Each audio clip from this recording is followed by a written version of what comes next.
Well, what began with promise may now be at its last stop. The North Star commuter rail just isn't getting riders to answer the call to board these days. So what to do with our multi-million-dollar investment? Trade it in for buses or turn it in for scrap? Gordon, what are you hearing? Yeah, the North Star Rail goes from downtown Minneapolis near Target Field through Anoka, Elk River, and Ramsey all the way to Big Lake. A lot of people who live in the suburbs ride the rail to avoid driving through downtown and paying for parking.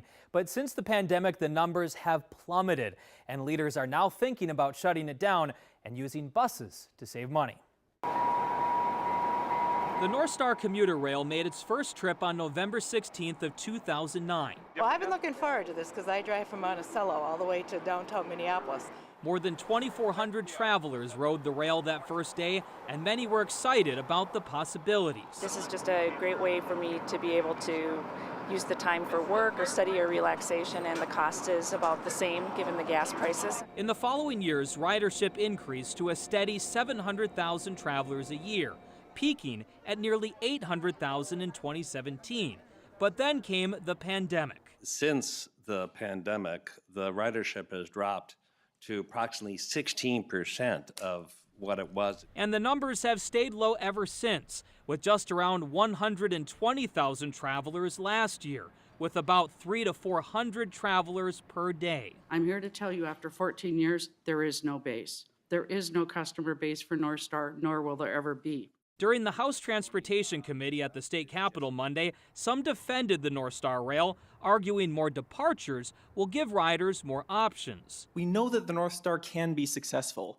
The key is flexibility. However, leaders with the Met Council and MnDOT say the numbers are so low that getting rid of the rail may be the best option. We actually support the idea of carefully evaluating and exploring the alternatives to commuter rail. Republican Representative John Kosnick agrees. It has huge operating losses, huge maintenance costs, and very low ridership. That's why he proposed a bill to shut it down. The reason is nobody's using it.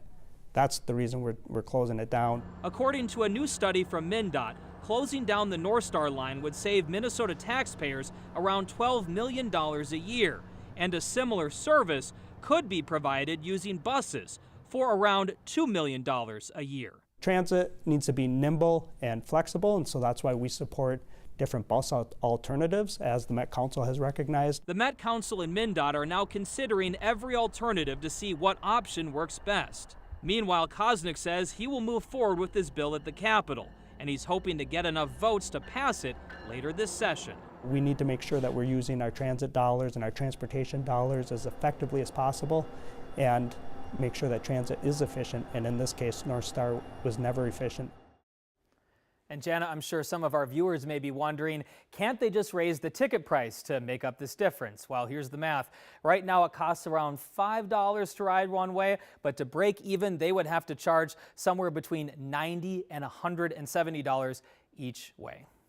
Well, I read the consumer confidence report, so that's not going to happen. No. So what's next? If they end this rail line, when's that going to happen, if they do it?